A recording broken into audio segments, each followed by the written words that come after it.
I'm Sarah, an ER doc with more caffeine in my veins than blood. My life's a blur of beeping machines and 3 a.m. code blues. Social life? What's that? Tonight, though, my friends weren't having any of my excuses. You're coming out with us, Sarah. End of discussion, Jess declared, her voice leaving no room for my usual "I'm too busy" line. So, there I was, shoved into a dress I forgot I owned, standing awkwardly at a loud party packed with strangers, mostly younger than me. The bass from the speakers made the glasses on the makeshift bar rattle. It was the kind of scene I'd usually avoid like the plague, but Jess was on a mission. Loosen up, Sarah. It's just a party, not a freaking exam. Jess nudged me with her elbow, handing me a drink that looked like it could glow in the dark. I don't know, Jess. This isn't really my scene, I murmured, scanning the room. It felt like stepping into another world where the stress of the ER didn't exist. Give it an hour. If you're miserable, we'll bail. Fair? She bargained. Before I could argue, someone bumped into me, sloshing my drink down my front. Shit, I'm sorry, a voice exclaimed. I looked up, ready to unleash a hospital-grade scowl, but stopped short. The guy was about my age, tall, with an easy smile and a helpless shrug. I'm a klutz, he confessed, his eyes crinkling in amusement at his own clumsiness. It's fine. It's just a drink, I replied, my irritation fading faster than I expected. I'm Alex.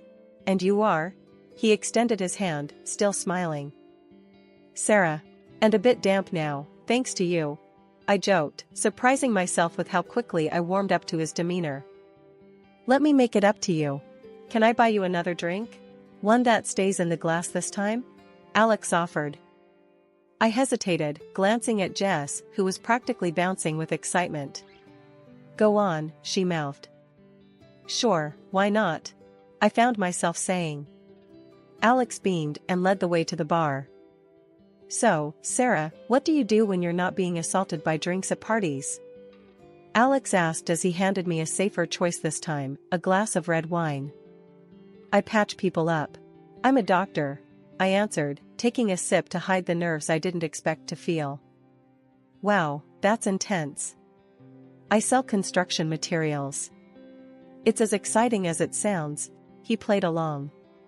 But hey, it pays the bills and doesn't involve blood, so I'm not complaining. We found a quieter corner, away from the thumping bass, and talked more. He was easy to talk to, no pretenses, just straightforward chatter. He didn't flinch at my ER stories, and his anecdotes about mishaps at construction sites were unexpectedly hilarious. As the night wound down, Alex pulled out his phone. Can I get your number? I mean, if you want to grab coffee or something less wet, he chuckled. I laughed, the sound more relaxed and genuine than it had been in months. Sure, why not? As I lay in bed later that night, phone buzzing with a good night text from Alex, I realized I was smiling. Maybe, just maybe, this wasn't such a bad idea. A year flew by, and before I knew it, we were swapping rings and saying I do. Sitting at our new kitchen table, Alex broke the silence one evening. So, when do you think we should start trying for a baby? He asked, his eyes searching mine for a hint of readiness. I sighed, pushing my plate aside. Alex, we've talked about this. We agreed, remember? Careers first, kids later. I'm not even sure I'm ready to be a mom yet. He leaned back, the chair creaking under his weight. I know. It's just, my mom keeps asking. You know how she is. I stood up, feeling the walls of the kitchen close in. We are not having a baby just because your mom can't wait. That's ridiculous. The next few weeks were filled with similar conversations. It wasn't just Alex, his mom called almost daily with the same nagging question. One evening, after a long shift, I picked up her call by mistake. So, any good news yet? She chirped as soon as I said hello. Hi, Linda. No news. We're still not planning on kids right now, I replied, trying to keep my voice even. You know, Sarah, you aren't getting any younger. And Alex really wants to be a dad.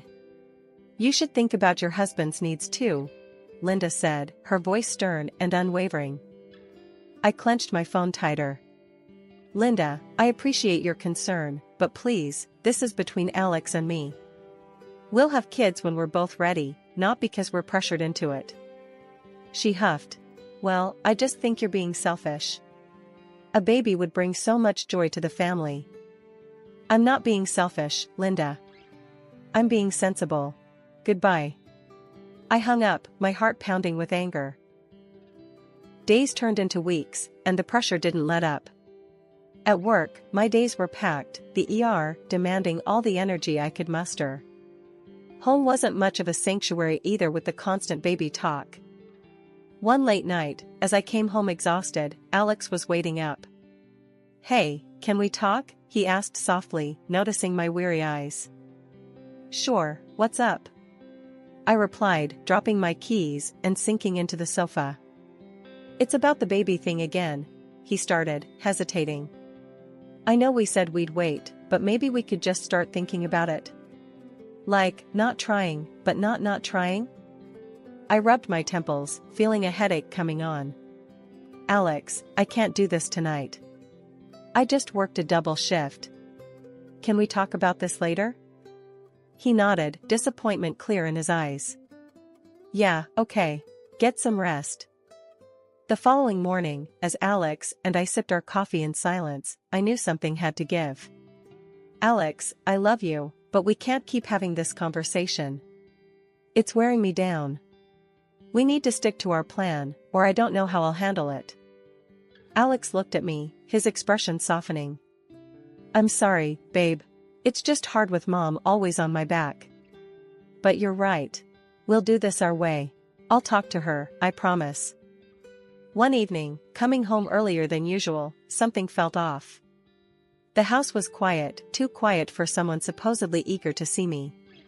Tossing my keys on the counter, I heard voices from the office. Creeping closer, it wasn't the TV, Alex was on a call. Hiding by the doorway, I heard him, yeah, Mom, I know. But it's been months, and nothing. No, she still thinks she's taking her birth control. The floor felt like it dropped from beneath me.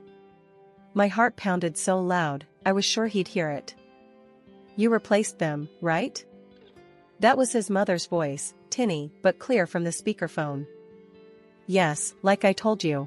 Just vitamins now. If she's not pregnant soon, maybe there's something wrong with her. Alex replied, a casual toss of life-changing deceit. I couldn't breathe, let alone move. When I finally stepped into the room, Alex jumped, fumbling the phone. Sarah, you're home early. Cut the crap, Alex. What did you just say? My voice was ice, each word sharp enough to cut. Alex's face went through 50 shades of panic. Look, we want a family, right? And you said later, but later when? I thought maybe if things just started to happen, you'd. You messed with my meds, Alex? You played with my body like it's some kind of test run? I was screaming now, too loud, too raw. He tried to reach out, probably for comfort, but I slapped his hand away. Don't touch me. You and your mother plotted behind my back, treating me like I'm some broodmare? It's not like that, Sarah. It's just, I want a kid so bad. And Mom, she's always on about it. I thought if you got pregnant, you'd be happy. Happy? I was nearly breathless with rage. You decided to trick me into being happy? We need to calm down. Let's just sit and talk about this. We can fix it, Alex pleaded, his voice a mix of desperation and stupidity. There's nothing to fix, Alex. You broke us. You broke everything. I grabbed my coat, storming past him, his apologies just noise in the chaotic storm inside me. Family means everything to me, so despite the betrayal, I agreed to meet Alex halfway. We needed to clear up any doubts about our health, especially since he'd been messing with my birth control. We decided to get checked out at the clinic where I work, which made me feel a tad more in control of the situation. The day we went in for testing, the clinic was quiet, familiar. I felt my colleagues' curious eyes on us, but they respected my privacy. After the tests, the wait for the results felt like an eternity. Alex tried to make small talk, maybe to ease his guilt, but I just couldn't. When the results came in, I was alone in my office. I opened the envelope with a mix of fear and hope. My results were clear, no issues at all. Then I looked at Alex's. My heart sank reading the words, male infertility due to a physiological issue. It meant that all along, the problem wasn't me, and all his accusations and manipulations were for nothing. I needed a second opinion, just to be absolutely sure. I called up my friend Mara, a reproductologist. "Hey, Mara, can you look over some test results for me? It's important." Mara met me for coffee, and I handed her the documents discreetly.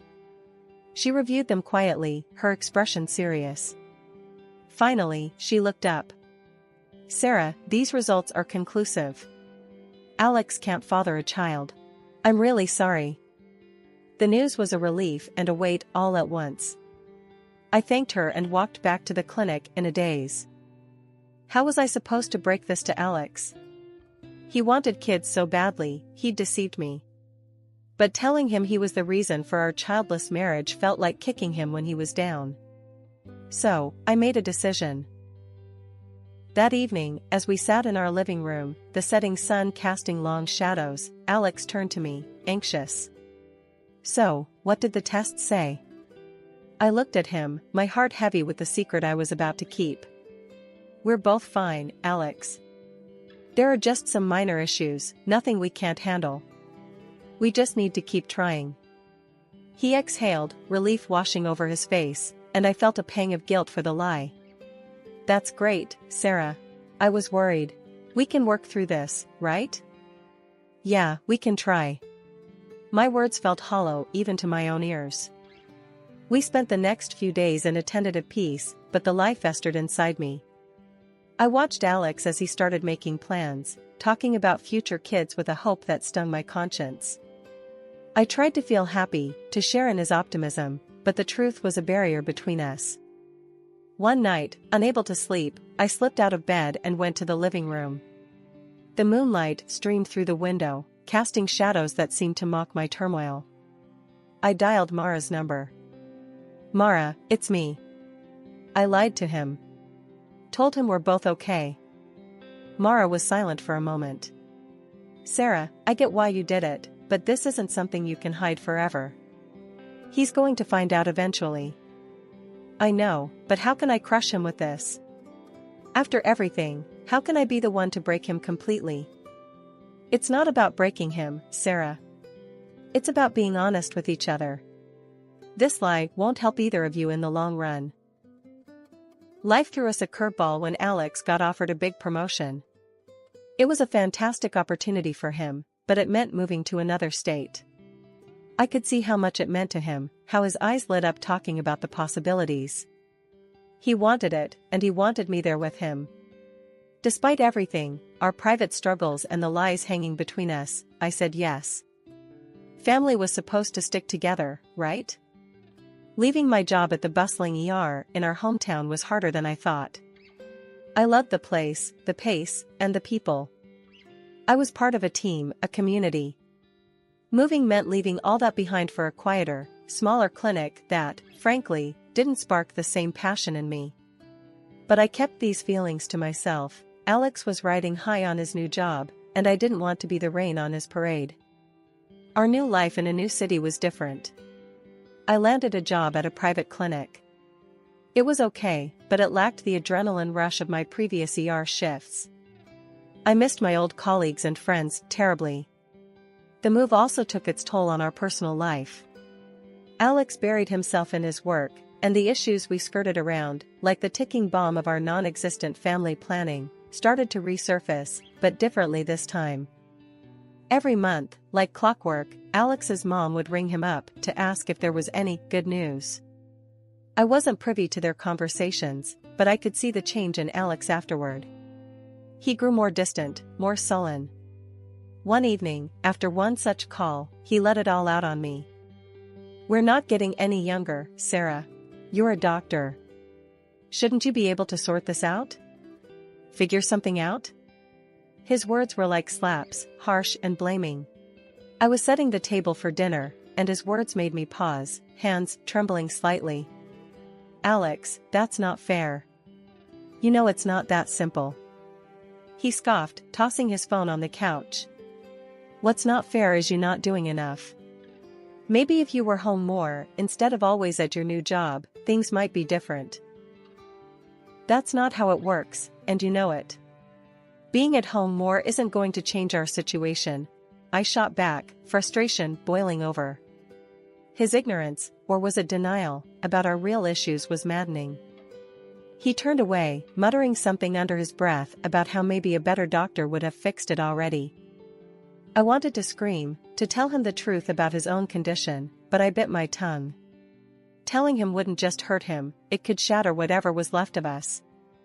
So, I swallowed the truth, along with my anger, and kept the peace. As the months turned into a year, and then two, the pattern continued. Alex started staying late at work, often going away on weekends. His excuse was always the same: I don't want to sit at home alone waiting for you to finish work. Each time he said it, it stung. It felt like an excuse, a way to avoid facing our reality together.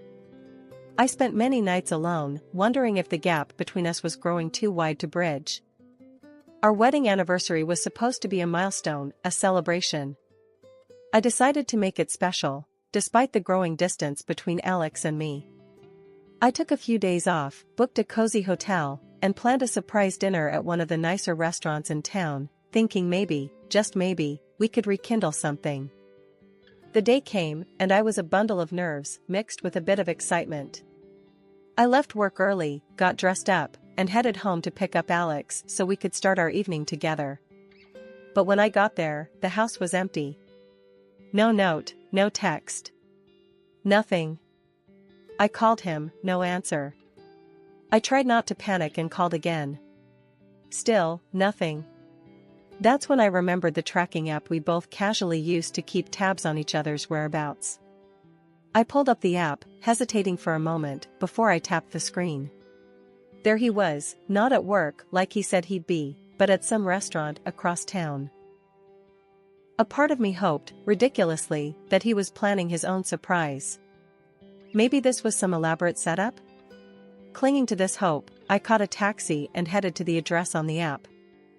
I arrived at the restaurant, my heart pounding in my chest. I walked in, scanning the room until I found him. There he was, sitting in a dim corner, but he wasn't alone. Across from him was a woman, blonde, laughing at something he said. My stomach turned as I watched him reach out and touch her hand, his smile wide and genuine in a way I hadn't seen in months. I stood there, frozen, as he leaned closer to her, whispering something that made her laugh again. That's when he did it, reached over and gently stroked her stomach. It was a small gesture, but it told me everything I didn't want to know. Feeling like I was going to be sick, I backed out of the restaurant. Once outside, I let the cool evening air hit my face, trying to collect my shattered thoughts. I should confront them, make a scene, something, but I couldn't. Instead, I got into the taxi, my hands shaking, and told the driver to just drive. As we moved away, my mind raced. All the late nights, the weekends away. It wasn't just work. It was her. Maybe it had always been her. Suddenly, I remembered the clinic results then, how they said Alex was infertile. A bitter laugh escaped me as I realized the absurdity of the situation. His mistress couldn't be pregnant by him. The irony was too much, and for a moment, I actually grinned amidst the tears. The taxi pulled up to our house, and I went inside one last time.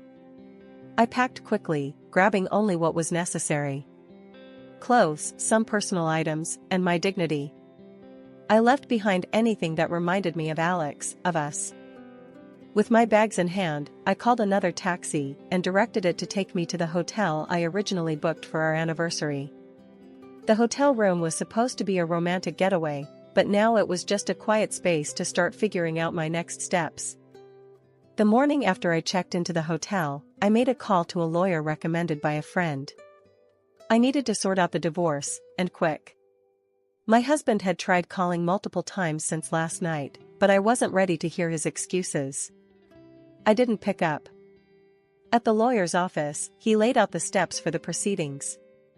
Given the circumstances of infidelity, you have a strong case for a favorable settlement, he explained, shuffling through some papers. Let's just get this over with, I replied, my tone flat. The lawyer nodded, understanding the urgency, and reached out to Alex to set up a meeting. The day of the meeting, I walked into the lawyer's office to find Alex and his mistress already there. My stomach turned seeing them together, but I kept my composure. As we all sat down, my lawyer wasted no time. We're here to discuss the terms of the divorce. My client demands fair financial compensation given the situation. Alex looked like he was trying to keep cool, but I could see the anger in his eyes. This is just revenge, isn't it? You're doing this because you feel inferior, because you couldn't give us a child, he shot back, his voice rising. The lawyer remained calm. Alex, the fact of your infidelity is not in dispute here. The consequences are clear and supported by the law. This isn't about revenge, it's about justice and rightful compensation. Grudgingly, Alex agreed to the terms, but as we were about to wrap up, his mistress suddenly stood up, wincing and clutching her stomach. It was clear her water had just broken. Sarah, can you? Alex started, panic lacing his voice. She needs a hospital, not me, I said sharply, standing up. I'm not the person you should be asking for help. Nevertheless, chaos ensued, and we all ended up rushing to the hospital with her. At the hospital, the scene was hectic as she was whisked away to the delivery room. Hours later, the news came, she had given birth to a healthy baby boy, but the child was clearly not Alex's. He was black, and both Alex and his mistress were white. Stunned, Alex turned to me, confusion written all over his face. Sarah, is this some sort of mistake? How can this? I couldn't help it, I burst out laughing. It was too much, the irony, the shock on his face. Alex, remember the infertility results? You're not the father. You never could be. His face drained of color as I handed him the divorce papers and the medical certificate that confirmed his condition. As he read the documents, reality hit him hard. He finally understood the full extent of his actions and their repercussions. Leaving the hospital, I felt a strange mixture of relief and vindication. Alex's calls flooded my phone as soon as I walked out, each one begging for forgiveness. But I was done. I blocked his number and didn't look back. Back in my home city, walking into the prestigious hospital where my career really began, I felt a rush of familiarity and relief. It was like stepping back into a life I'd almost forgotten, one where I was valued and respected. My colleagues welcomed me with open arms, their smiles and hearty welcome backs filled me with warmth. However, not everything was smooth. Linda, my ex-mother-in-law, started calling me frequently, her voice always carrying a tone of desperation. Sarah, you need to come back to him. He's a mess without you, she would say, her demands growing more insistent with each call. I tried to be patient, to explain that it was over, but she wouldn't listen. One day, she showed up at the hospital unannounced. Her appearance was disheveled, her eyes frantic. Sarah, you have to fix this. Alex has started drinking, he's lost his job because of it. I'm supporting him now. He needs you, she pleaded, causing a scene in the middle of the lobby.